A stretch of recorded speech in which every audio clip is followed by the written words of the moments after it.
मित्रों नमस्कार। आपका बहुत बहुत स्वागत है। मित्रों आज सरकार ने, सेंट्रल गवर्नमेंट ने अपने एम्प्लॉयज़ के लिए बहुत बड़ी खबर दी है, बहुत बड़ी खुशखबरी दी है कि उनको पुरानी पेंशन स्कीम जो 2004 से पहले की थी लगभग उसी तरह की पेंशन बहाल कर दी है और कर्मचारियों को अब 50% अपनी आखिरी पेंशन का, उनको जो आखिरी तनख्वाह है उसका उनको पेंशन मिलेगी 50% और उसमें डीए भी मिलेगा, फैमिली पेंशन भी मिलेगी।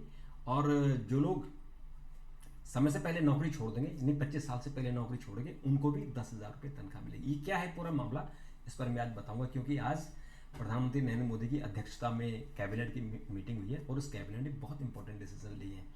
और मैं इसलिए इस खबर को आपके पास ला रहा हूँ क्योंकि मोदी सरकार ने इस तरह का जो निर्णय है उसको लेने से मना कर दिया था। और उसका रीज़न ये था कि मोदी सरकार कहती है कि जो सरकारी खजाना है उसको नुकसान नहीं होना चाहिए, क्योंकि अगर पुरानी पेंशन स्कीम लागू होगी तो उससे देश और जो राज्यों की आर्थिक स्थिति बड़ी खराब हो जाएगी।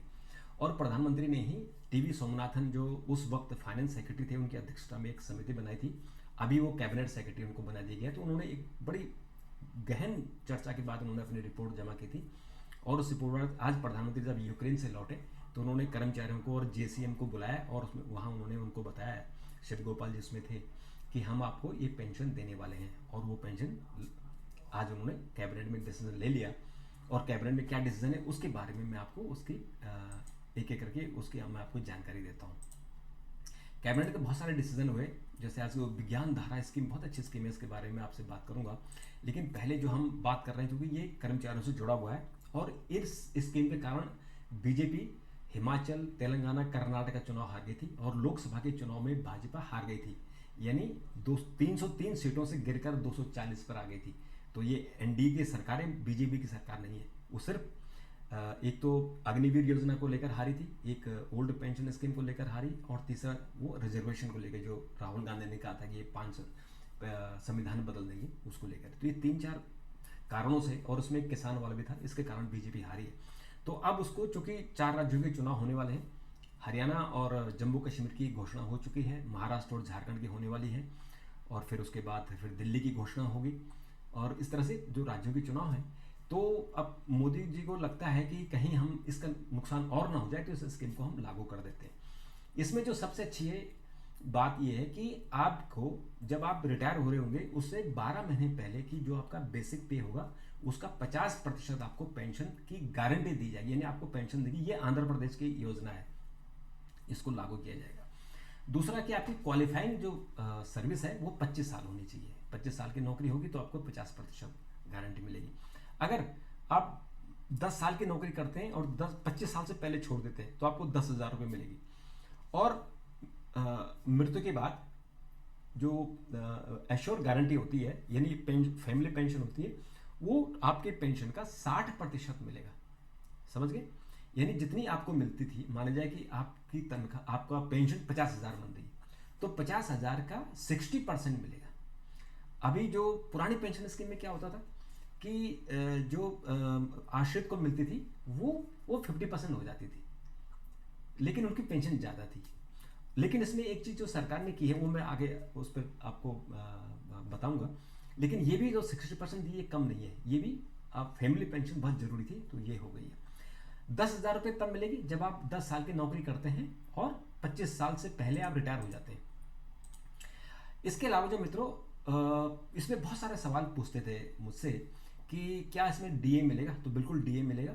इस डीए को जो all India consumer price index for industrial worker के लिए होता है, यानी AICPI-IW जो कैलकुलेशन होती है, उस आधार पर आपको ये मिलेगी। और ये बहुत बड़ी स्कीम है, आपको बता दें, ये बहुत बड़ी स्कीम है कि आपको डीए भी मिलेगा, यानी हर 6 महीने में आपकी पेंशन बढ़ेगी, जैसे पहले बढ़ती थी। जो पुराने, जो 2004 से पहले जिनकी नौकरी है, उनको जो पेंशन मिलती है हर 6 महीने में रिवाइज होती है, ऐसे आपको भी मिलेगी। दूसरा जो लमसम पेमेंट होगा, जो रिटायरमेंट के बाद, वो ग्रेजुटी के अलावा आपको मिलेगा। वो कितना मिलेगा कि आपकी एक महीने की जो टोटल दिन है, मान लीजिए 30 दिन है, तो आपको 10 दिन की जो तनख्वाह होगी वो आपको ग्रेजुटी के अलावा एक एडिशनल आपको पैसा मिलेगा। और ये पेमेंट जो है जो आपका पेंशन है उसके अलावा होगा, यानी पेंशन में कोई कटौती नहीं होगी, ये सरकार अतिरिक्त आपको देगी। और इसके अलावा जो यूपीएस में जो लोग रिटायर हो गए हैं, जिन्होंने एनपीएस ली थी, यानी 2004 के बाद जो लोग इसमें आए थे एनपीएस में, न्यू पेंशन स्कीम में, जिनको 50% की गारंटी तो थी नहीं, उसमें 10% आपकी तनख्वाह से कटता था, 14% सरकार देती थी, और जो मार्केट से रिटर्न आता था तो आपकी पेंशन बनती थी। तो उसमें जो भी आपको मिलता था उस पेंशन के कारण आपकी जो जो आप रिटायर हो गए, तो अब आपको वो पैसे आप उसको अडॉप्ट कर सकते, यानी आपको एरियर मिलेगा, यानी जो लोग रिटायर हो गए उनको भी यूपीएस मिलेगा, और जिन लोगों की अभी तक एनपीएस में है वो शिफ्ट करेंगे 1 अप्रैल 2025 तक आप इस स्कीम में आए और सबको मिलेगा। जो पीपीएफ से जिन लोगों ने पैसा लिया है, जो ले लिया, जो आपका बचा हुआ एरियर है वो सरकार देगी, और जो वर्तमान लोग हैं वो यूपीएस में वो अपना एक्सटेंड करेंगे, उनको मिलेगी। तीसरा है कि जो सरकारी कर्मचारी हैं उनका जो 10% हिस्सा कटता है वो कटेगा, उसमें कोई बढ़ोतरी नहीं हुई है, लेकिन सरकार ने अपना हिस्सा 14.5% से बढ़ाकर 18.5% कर दिया, यानी आपकी जो सरकार की जो हिस्सा है, हिस्सेदारी बढ़ गई।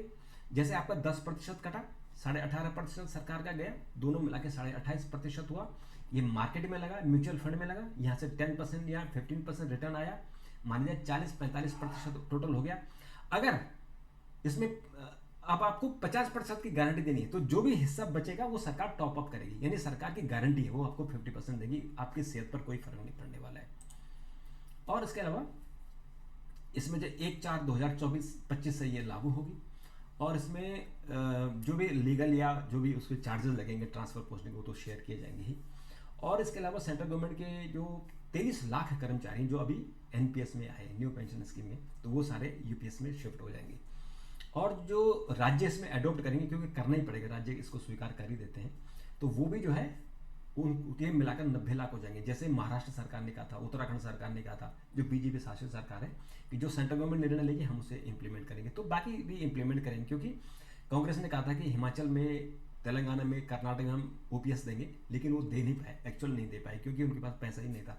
तो ये स्कीम मुझे लगता है कि बहुत ही ल्यूक्रेटिव है, और कर्मचारी इसके लिए भी तैयार भी हैं। जो जेसीएम के लोग हैं, जो शिव गोपाल हैं, उन्होंने भी आज भी कहा, उन्होंने कहा कि हम बहुत खुश हैं, और हम चाहते थे कि 50% की गारंटी मिले, वो नाम कोई भी दे, हमको 50% चाहिए, तो वो आपने दे दिया है, उसके लिए आपका धन्यवाद। तो मित्रों, ये बहुत बड़ा निर्णय था, ये चुनाव के हिसाब से बहुत बड़ा था, तो आपका बहुत धन्यवाद। और चैनल को सब्सक्राइब करें जरूर, और अपने मित्रों को भी भेजें। मैं आपके लिए नई नई इन्फॉर्मेशन लाता हूँ, तो उसका मुझे एक ही बेनिफिट चाहिए कि मैं आपको, जो मेरे चैनल इसको सब्सक्राइब कीजिए, और जो नीचे लिंक दिया हुआ है जो वेबसाइट है उसको भी ज़रूर शेयर कीजिए, जिसको भी ज़रूर सब्सक्राइब कीजिए। ऐसे मैं आपके लिए सूचना लाता रहूँगा। तब तक के लिए नमस्कार, थैंक यू, धन्यवाद।